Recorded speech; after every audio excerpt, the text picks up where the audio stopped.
આજે શિક્ષક દિવસ નિમિત્તે ભારતભરની શાળાઓમાં શિક્ષક દિવસની ઉજવણી કરવામાં આવી હતી।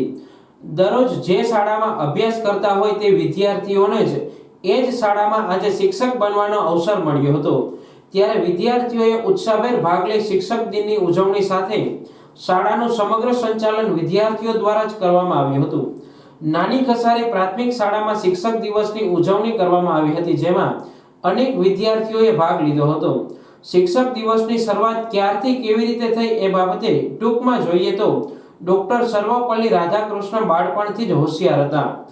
1906માં મદ્રાસ કોલેજમાંથી તેમણે ફિલોસોફીના વિષયમાં માસ્ટર ડિગ્રી મેળવી હતી। તેઓ જ્યારે 20 વર્ષના હતા ત્યારે જ તેમણે માસ્ટર ડિગ્રી માટે તૈયાર કરેલા શોધ નિબંધથી તેમના પ્રોફેસર ખૂબ જ પ્રભાવિત થયા હતા। તેમનો આ શોધ નિબંધ 20 વર્ષની ઉંમરે પ્રકાશિત થયો હતો। 1909માં ડોક્ટર રાધાકૃષ્ણને ફિલોસોફીના અધ્યાપક તરીકે કારકિર્દીની શરૂઆત કરી હતી। કોલેજની નોકરી સાથે સાથે તેઓ લેખન કાર્ય પણ કરતા હતા। કેટલાક સાંપ્રત સામયિકોમાં તેઓ ફિલોસોફી પર લેખ લખતા। તેમના સૌથી પહેલા પુસ્તકનું નામ the philosophy of Rabindranath Tagore હતું।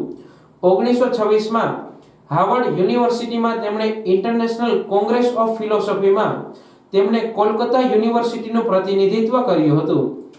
1947માં ભારત આઝાદ થયું ત્યારે તેઓ યુનેસ્કોમાં ભારતના પ્રતિનિધિ તરીકે કાર્યરત હતા। જ્યારે તેઓ ભારતના રાષ્ટ્રપતિ બન્યા ત્યારે તેમના મિત્રો અને વિદ્યાર્થીઓ દ્વારા તેમને જન્મદિવસની ઉજવણી કરવા માટે ઉત્સાહ બતાવવામાં આવ્યો હતો। જો કે રાધાકૃષ્ણને પોતાના જન્મદિવસને શિક્ષક દિન તરીકે ઉજવવાનું સૂચન કર્યું હતું। બસ ત્યારથી તેમનો જન્મદિવસ ભારતમાં શિક્ષક દિન તરીકે ઉજવવામાં આવે છે।